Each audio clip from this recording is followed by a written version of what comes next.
what is the smartest shot and the dumbest shot in this particular tennis situation here. But before we get into it, this video is courtesy of Winston Du. Check out his channel for some awesome tennis content. I'll post a link to his channel in the description area. So here's Jack in the front and the far end. Here's Luis, and let's check out this point real quick.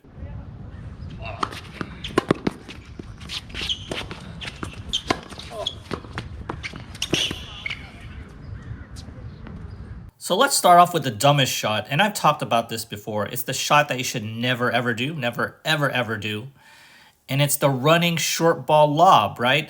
The running short ball lob where the guy is up at net, your opponent's up at net, and he does this drop volley, and you attempt to go lob over it. It's a short, shallow lob. How many times do we do this? We never do it, and we never ever make it successful, right? So when Jack hits his forehand here, Luis does this drop volley, and why is this such a insane shot? Well, you're running from the back fence. Say you're running from the back fence, you're running at full speed, and on this particular point, it's a backhand. It's a backhand slice. It's not like you're gonna topspin lob the ball over the person's head, right? And it's a short, shallow lob. You're in midcourt, or you're in the service line area, and you're trying to do this lob. Most of the time, 100% of the time, it's going to be going out. It's going to go out, and you're just going to overshoot it, right? And if you don't overshoot it, you're going to get smashed in the face. Do you want the net player to smash in the face? Obviously not, right? You need very, very good hands to pull this shot off. And if you don't believe me, say you don't believe me, this is not a very good shot to do, and you should at least try to do it once, right?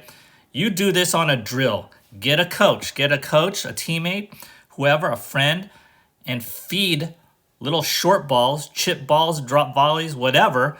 Run from the back fence. Run from the back fence and try to run up to the net and do a running short ball lob. And if you make it 1 out of 10 times, that's actually very good. But I think you're going to not make it. You're going to make 0 attempts or 0 successful attempts at doing a running short ball lob, and most of the time you're probably just going to get smashed in the face, right? Because you're just not going to measure that running short ball lob very well. So don't do the running short ball lob. I've done it before. It's just not a good shot. I've seen it happen many times. The pros, they don't really do this too much, right? Recreational play, I see it more often. Do not do the running short ball lob. So what's the smartest thing that you should do? What's the more preferable or more higher percentage play? So I'll show this point in normal speed at the end of the video, but here's Luis about to hit this half volley ground stroke, and Jack here is coming up to the net. So when Luis hits this, Jack hits this drop volley, and now Luis has to get it. He has to, turn on the burners here and really get to this ball. Very tough. This is a tougher ball to get versus the previous point with Jack, right? And so is Luis going to do a running short ball lob here? No. He's going to do a backhand flick cross court, and this ends up winning the point for Luis here. Very tough, right? Look at Jack there. He has to retrieve this ball all the way to the doubles alley, and that, I think, is the better shot selection. Whenever you're trying to retrieve these drop shots or short balls, and you're coming from the baseline or coming from the back fence, you're going to be in a somewhat defensive or very defensive position running up for that drop shot. The best way is to do a cross-court flick, because why? Well, that center of the net, right? That's the lowest part of the net. And once that ball bounces, right? This ball bounced, okay, pretty much kind of like near the center of the service box there. And this ball will go away. It's going to go away from Jack, right? And Jack has to retrieve this ball all the way here. That's insanely tough for Jack there.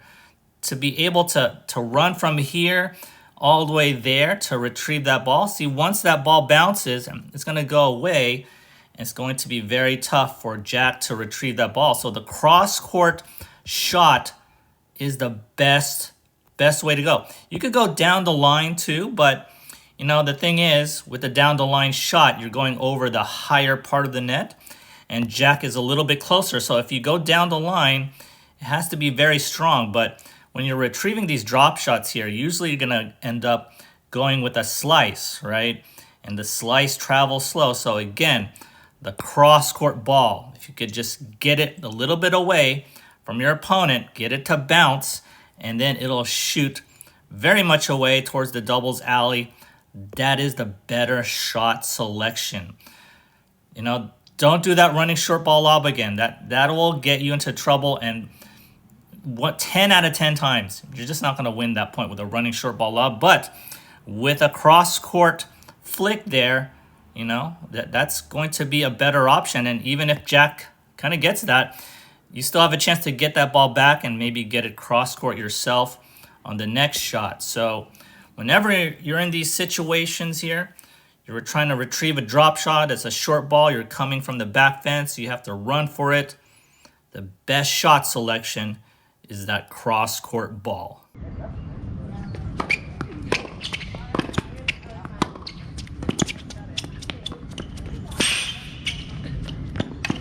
If you enjoyed this video, kindly do me a favor and hit that like and subscribe button.